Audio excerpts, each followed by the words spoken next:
Okay, right here is a 1988 Ornstein and Cappell RH75C Backhoe. Now this machine was a very popular seller from O&K. One of the main reasons for that is because O&K really pushed the production of this machine in the mining market. If you look at a lot of the older coal age magazines, you'll find numerous ads that O&K had published to market their RH75, whether it be the older 75 or the newer 75C. This was just one of the machines that O&K manufactured that they really pushed in the mining industry, and it did sell very well throughout the world. So now I'll take you and show you around a little bit.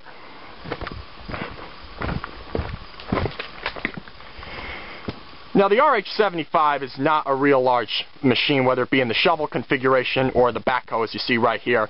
This machine is matched to load a truck max of about 60 ton.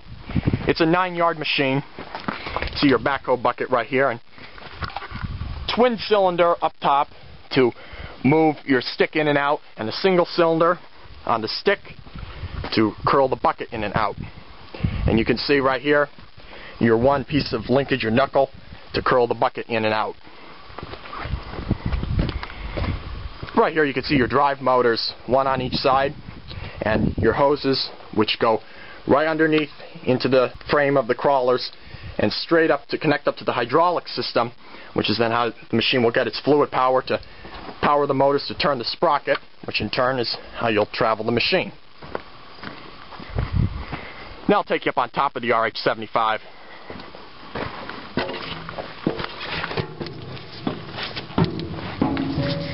Now one of the things that really stood out about the small RH75 is just how much room is up on the top deck of this machine.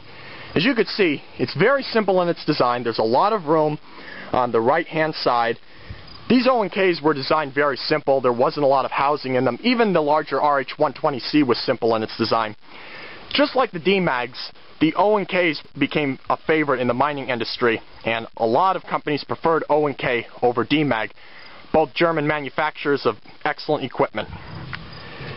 Right here is your one air filter for your engine, which is right inside here. The engine on an RH75C is a Cummins KTA 19C, which you can see right in there. And right back in here is your hydraulic system. You can see all your hoses running, and below your high pressure filters. Right here is your one swing motor. You only have one of these on an RH75. Connects right below to the ring, and this is what will swing the excavator left or right when it's working. This right here is your central lube tank.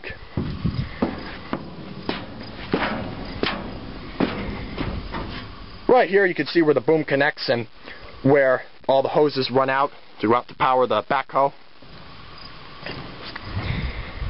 Now one of the real unique designs about the RH75 is where the cooling fans for the hydraulic oil are positioned. Unlike a lot of these larger mining excavators which would have the cooling fans mounted on the side, O&K designed their RH75 to have them mounted on top like this, which is a very unique design as you can see. Not many other excavator brands are built like this. Right here are your ports for your hydraulic oil tank, your muffler right there, and here's your cover over your Cummins engine.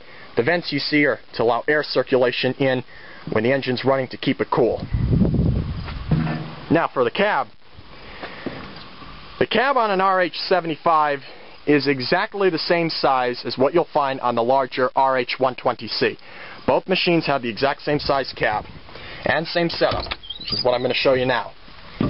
The inside of the cab, this is your standard O&K setup. 2 hand levers to work your backhoe configuration, or if this machine were set up as a shovel. Foot pedals for your tracks, and you can see they're equipped with the hand levers also, just like a Caterpillar or Komatsu, so the operator could use his feet if he wants to walk the machine, or he can use his hands and move the hand levers. The third pedal you see is your swing brake. Over here is your control panel. You can see where it says RH75C, all your gauges and your switches when you're running the machine. And there's an operator's view right there. There is a lot of room in the cab of these O&Ks, as you can tell. I personally don't like them because they're too open and you're completely surrounded by glass, and In the summertime, these cabs get extremely hot. Unless you have air conditioning in one of these older O&Ks, you'll roast in here because of all the glass. It makes the cab real hot.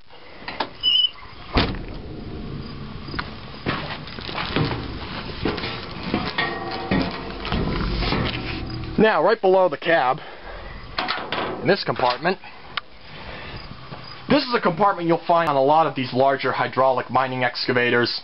This is mainly a storage compartment. You can see there's a lot of room to store tools if needed be. All these hoses you see right here connect up to your joysticks and your controls and bring your hydraulic power up to them.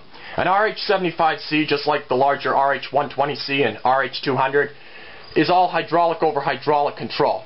So this is how the machine gets its power, is with its hydraulics, which bring the fluid right from the reservoir. And the other cables that you see running up are to work your electronics and to run your gauges. And this compartment right here, this is another access point to get in at your hydraulic system.